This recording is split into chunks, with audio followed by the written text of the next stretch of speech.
Friends, good evening. ரொம்ப நாள் கழித்து நம்ம சந்திக்கிறோம். ஒரு முக்கியமான ஒரு பதிவு என்னென்னா, மருந்துகள் சாப்பிட்றோம் நிறைய, அதுக்கு சைடு எஃபெக்ட் வந்ததுன்னா, சைடு எஃபெக்ட்னு சொல்கிறத விட அட்வர்ஸ் எஃபெக்ட்ஸ் வந்ததுன்னா அதை நான் யாருக்காவது ரிப்போர்ட் பண்ணணுமா அப்படிங்கிறத என்னோடய பேஷண்ட்ஸ் கேட்குறாங்க. ஒரு 2 days முன்னாடி ஒரு பேஷண்ட்க்கு மெடிசின்ஸ் எழுதி கொடுத்தேன். ஃபீவர், சிம்பிளான ட்ரக்ஸ் தான், பேராசிட்டமால் தான் எழுதி கொடுத்தேன். பட் ஆனால் இன்னைக்கு வந்தாங்க, அவங்க கையில் கொஞ்சம் ஸ்கின் ரேஷஸ் மாதிரி இருக்குது, இச்சிங் இருக்குது, ரொம்ப பெரிய இது அளவில் இல்லை.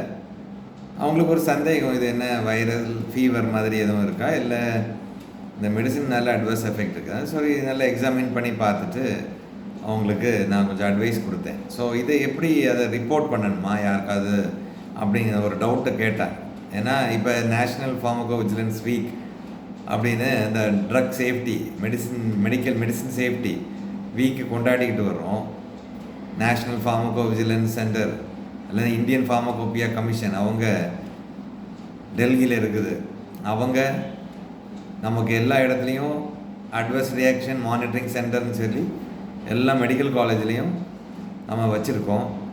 அதுக்கு ஒரு கோஆர்டினேட்டர், டிப்யூட்டி கோஆர்டினேட்டர் எல்லாம் அப்பாயிண்ட் பண்ணி வச்சுருக்கோம். ஸோ அப்படி ஏதாவது இருந்ததுன்னா நீங்கள் டைரெக்டாக அவங்களுக்கு மீட் பண்ணி சொல்லலாம். அது ரொம்ப கஷ்டமாக இருந்ததுன்னா ஐபிசி, அதாவது இந்தியன் ஃபார்மகோபியா கமிஷன், அவங்களோட வெப்சைட், அதுலேயும் நம்ம நோட்டிஃபை பண்ணலாம். ipc.gov.in அப்படிங்கிறது. இல்லைனா டோல் ஃப்ரீ நம்பர் நெட்டில் போட்டு பார்த்தீங்கனாலே வந்துடும். Indian pharmacopoeia commission, pharmacovigilance program of India, அவங்களோட டோல் ஃப்ரீ நம்பர். யூஸ்வலாக வீக் டேஸ் டே டைமில் தான் அவங்க எடுப்பாங்கன்னு நினைக்கிறேன், மார்னிங் ஒர்க்கிங் ஹவர்ஸ், அதுக்குள்ளே ரிப்போர்ட் பண்ணிக்கலாம்.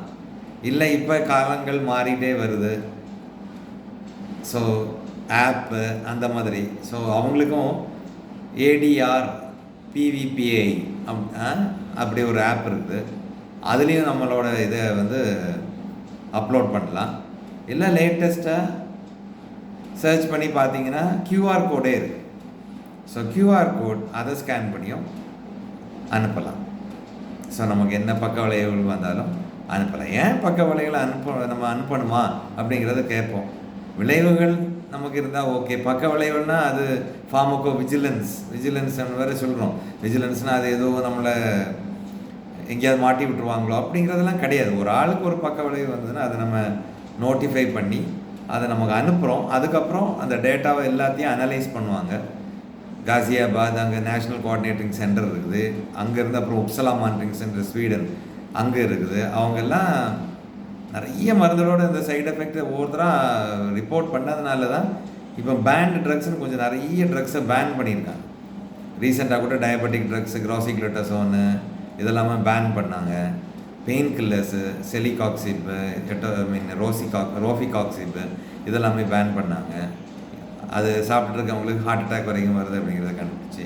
ஸோ எனி சின்ன விஷயமா இருந்தாலும் we have to report. அதுக்கான ஒரு அவேர்னஸ் தான் இந்த video. Thanks for listening, friends.